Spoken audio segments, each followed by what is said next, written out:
job is it, for instance, to ensure that primary education goes the way it ought to go, secondary education goes the way it ought to go, as opposed to the universities?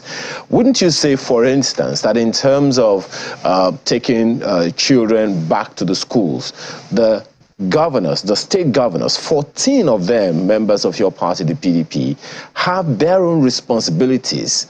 But unfortunately, it would seem like we focus more on the responsibility of the federal government as opposed to that of state governments in this regard. Absolutely, you're right. And the most important person to a people is the governor, not the president. And what happened is that all the 36 governors, they have emasculated local governments. Local governments are the ones that build schools, they are the ones that take care of little dispensaries, primary healthcare clinics, but the local government fund is with the state governor. You go to all the 700 and something local governments, nothing to do, because the money is at the center. So if the money does not trickle in for people to do the little things, take care of the little things, nothing will happen. So local governments, they are the government closest to the people. They need to have their funding. Governors need to be able to do that. And governors need to govern with the milk of human kindness. I do not see that. I do not see that. So this is where we are today. Governors need to do better, and the president at the center needs to be able to shake them up and ask them to do the right thing.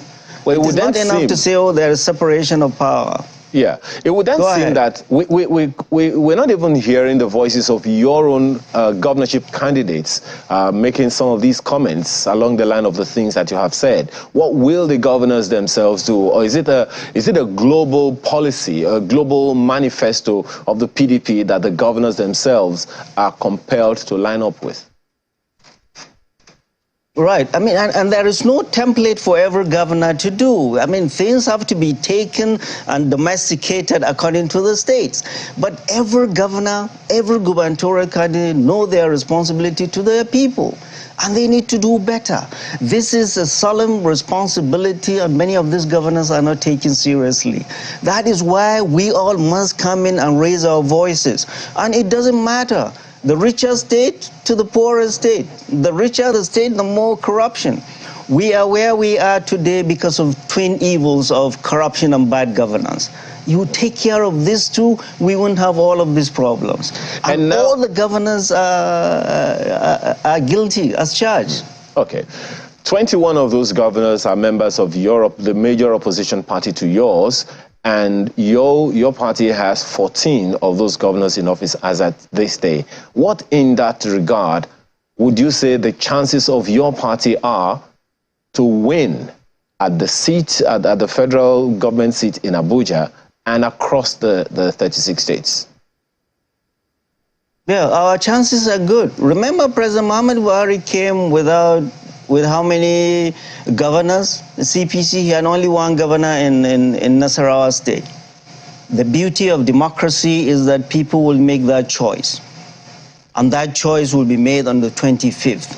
And I hear some governors saying they are the leaders, they are the governors, they decide. No, the only place you decide now, after the primaries, is your government house. Now the choice is for the people. And I tell youth wherever I go, your PVC is stronger than AK-47 or AK-49. Line up, cast your ballot. And we are here to make sure that your votes count. So long as we have a free and fair and credible election, we don't have any doubt our candidate will win. And I must commend the President and Commander-in-Chief, President Muhammad Buhari.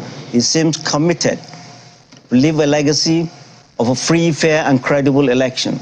And INEC, the chairman of INEC and his staff, they're doing a great job. I've never met him or any of the staff, but it's a Herculean task, and we commend them for that, and we commend all security agencies. But I call on every Nigerian, every citizen, especially our elders, our traditional rulers and clerics, to come in and lay their authority and their voices to have a peaceful pre-election, during election, and after election. Democracy is not a do-or-die thing. You win,